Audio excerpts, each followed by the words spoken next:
नमस्कार. तर स्वागत होते आपले आज गावी जाण्यापासून. मी रेडी होत होते गावाला निघायसाठी. आमची बाजू आली होती आणि मम्मीला बोलते नको जाऊस आणि गेलीस तर लवकर आहे. मग तिकडनं आम्ही निघालो. संकेताने मी होतो आणि मम्मी आणि पप्पा दुसरीकडे होते. मग ठाण्याला गाडी पंक्चर झाली. मग उगाचे बच्चन देत आले. मग काहीतरी खाल्लं. रात्रीच्या 5 वाजता चाय. आज तो मुलगा लड़की के चक्कर में डूब गया है. देखो गाड़ी चलाते हुए फोन, सब जगह पे फोन फोन क्या करेगा. मग पेमेंट करून आम्ही निघालो तिथून. परत खायला बसलो. काही आमची पुढची पाव आलेला आहे. नंतर झालं माणगावला पोचलो. मग मसळाला जाऊन पेट्रोल भरला. तिथे पण खाल्लं पिल्लं. आमचं तोंड चालत असतं कारण की भूक लागते.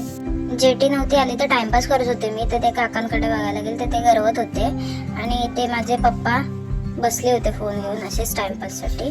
आणि मग त्या काकांना शेवटीला एक मासा लागला मोठा. त्यावेळेला हा खरकाटी भेटलेला आहे. ह्याला भरपूर काठी असतात. त्यांना नाही भेटलाय, काकांना भेटलाय.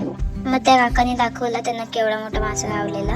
आणि हा एवढा माझ्या हाता एवढा तरी होता. मला नाव नाही माहिती त्याचं काय. आणि तेवढ्यात जेटी पण आली. आणि मग आम्ही जेटी गेलो आणि जेटीचा व्ह्यू बघा खूप मस्त आहे आमच्या जेटी.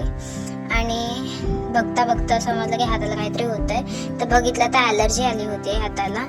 आणि मग आम्ही उतरलो जेटीमधून आणि निघालो गावाकडे. आपली लाल परी दिसली.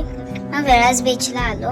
तिकडून ह्याने बरोबर आणलं. रस्त्याला कोणी सांगितलं नव्हतं संकेतला. आणि बरोबर वेळाच्या स्टँडपर्यंत आणलं. नंतर रस्ता थोडा तो चुकला तरी पण बरोबर आलो मग घरी.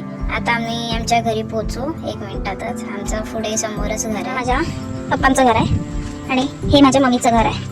पप्पांचं घर, मम्मीचं घर. फायनली आम्ही आता घरी आलो.